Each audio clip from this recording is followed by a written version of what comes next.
জান্নাতে যাওয়ার প্রথম শর্ত কি বলেন? না,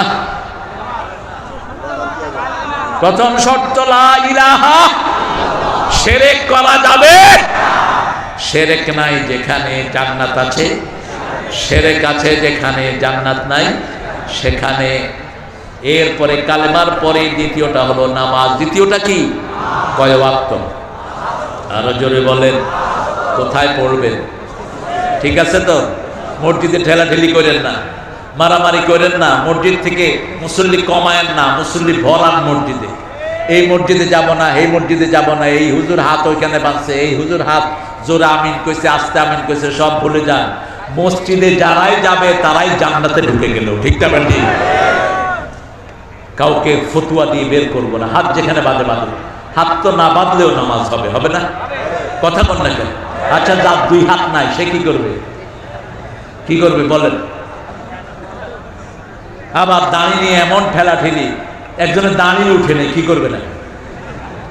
আছে না এরকম লোক? আবার আপনারা কাছেন এক মুঠি পার হয়ে যেতে হবে, ওর তো দাঁড়িয়ে লম্বা হয়ে না, ও করবে কি? কর কি ঝুলাবে কাউকে? এগুলো সামান্য ঠুনকো মাসলা। আমরা নামাজি কিনা আমরা দেখবো। আমার নবী বলেছেন, নামাজি কিনা দেখো, কিবলার দিকে মুখ করে কিনা দেখো, জবাই করা খায় কিনা দেখো, তাহলেই ও আমার উম্মত, ও আল্লাহর জিম্মায় থাকে, আমি রাসূলের জিম্মায় থাকে।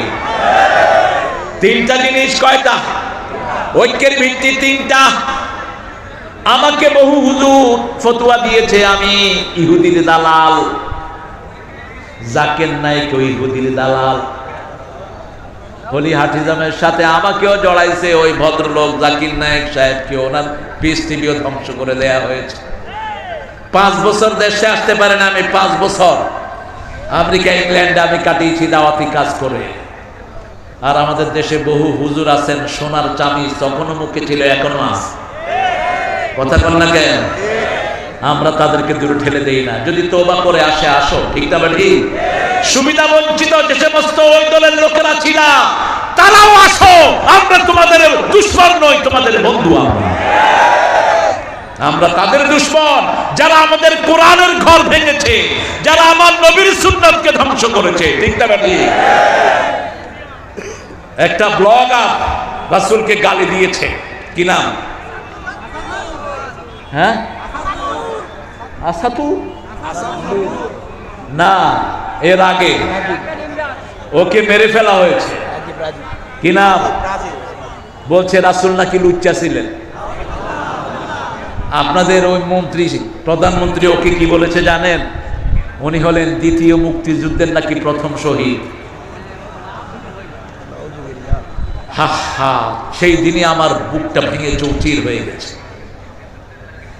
তিনি উপহার দিয়েছেন, রাষ্ট্র থেকে টাকা দিয়েছেন ওই ব্লগারের ফ্যামিলিতে। ধিক্কার জানাই তোকে, আল্লাহ যেন কোনদিন বাংলার কোন মাটি তোর কপালে না আলুরা।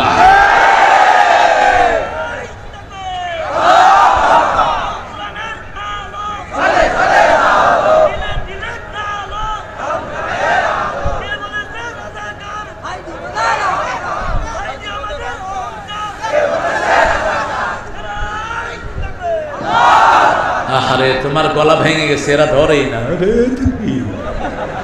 এটা তো ওই সময়কার তাকবীর, এখনকার তাকবীর দেন তো একটা জোরে সরে।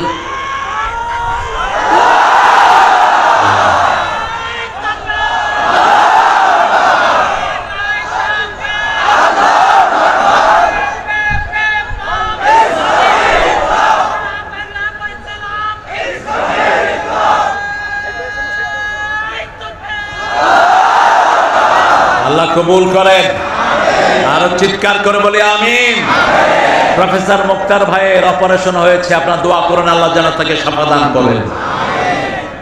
সারা জীবন দিনের অকুত ভয় ছিলেন তিনি। ঠিক না বেঠি? আল্লাহ তার হায়াতকে দারাজ করে দেন, আল্লাহ তার পরিবারকে সান্ত্বনা দান করেন, তাকে তাড়াতাড়ি সুস্থ করে আমাদের মাঝে ফিরিয়ে আনেন। আরো আসতে বলেন আমিন। চিৎকার করে বলেন আমিন। আমিন বললে তো দোয়াটা আগে আপনার জন্য কবুল হবে। বলেন আমিন।